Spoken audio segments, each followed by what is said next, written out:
At night, I kept hearing footsteps in the attic even though I lived alone. I only moved into that house because it was all I could afford. A sagging porch, dusty windows, and a silence that felt heavier than the air itself.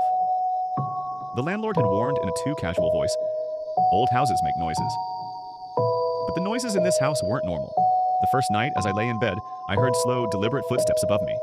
Not shuffling, not settling wood. Pacing. back and forth, with the patience of something that had all the time in the world. I tried to ignore it. New town, new job, new house. Maybe stress was playing tricks on me. But the next morning, when I went downstairs, the kitchen chair was pulled out, facing the hallway, as if someone had been sitting there, watching. I pushed it back in. That night, the footsteps returned, longer, heavier, and somehow closer to the attic entrance. A week in, I found a dusty box hidden behind the heater.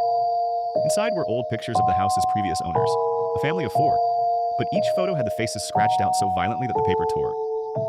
Someone didn't want them remembered. One photograph had something different, a tall, thin figure in the background, barely visible in the doorway behind the family. Not a person, or at least not shaped like one. I tried to sleep that night, but woke around 3 a.m. to a sound that froze every muscle in my body. A slow, dragging breath right beside my bed. I didn't move, didn't breathe, didn't blink. Then I felt it. The faintest tap on my blanket, like a finger pressing gently against my leg, then sliding upward. When I turned on the light, nothing was there, but the attic door was open. I set up my phone to record audio that night. When I checked it the next morning, there was nearly an hour of whispering. Dozens of overlapping voices, too soft to fully understand, but repeating one phrase clearly. He's almost done. The next night, I locked my bedroom door, pushed my dresser in front of it, and slept with the lights on. It didn't matter. At 3:17 a.m., the light flickered. The dresser scraped an inch across the floor. And from the other side of the door came a voice that was not human. You should have never woken him. I didn't sleep again. The final night, I climbed into the attic myself, partly to prove there was nothing up there, partly because I knew something was already standing in the dark waiting.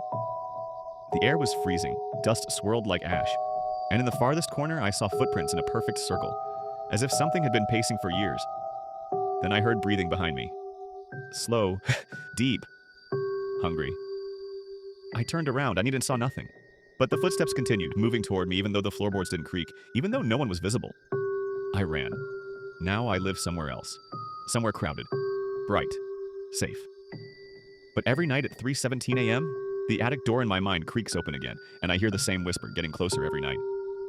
He's not done.